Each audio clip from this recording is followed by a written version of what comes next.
he knows what this tournament's all about. He knows what being a Progress World Champion is all about. He knows what the tournament system and the mechanics of it and how it all works. So maybe he's confident. Maybe he's thinking beyond Tate Mayfairs because he knows, he's a veteran of this.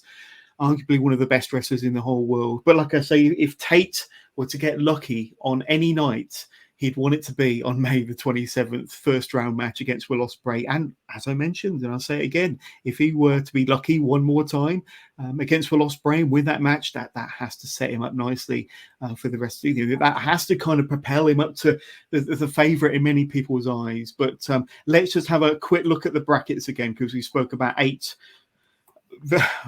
fascinating, interesting, exciting first round matches there.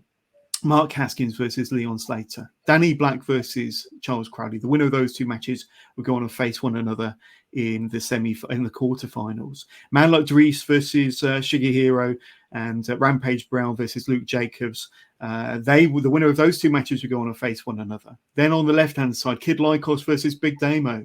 Robbie X versus Nick Wayne. And then at the bottom left, Nathan Cruz versus Maggot. And Tate Mayfairs versus Will Ospreay. Wow. What a tournament, Jonas. What a tournament. I'm excited.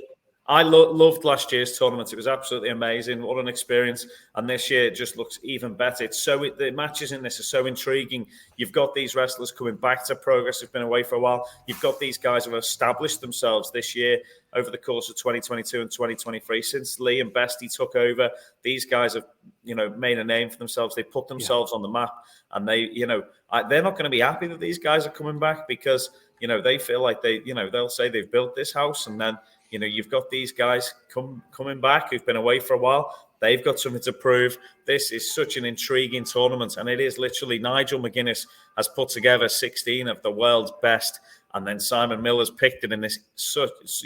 These matches we've ended up with here. It's going to be an interesting tournament for sure, and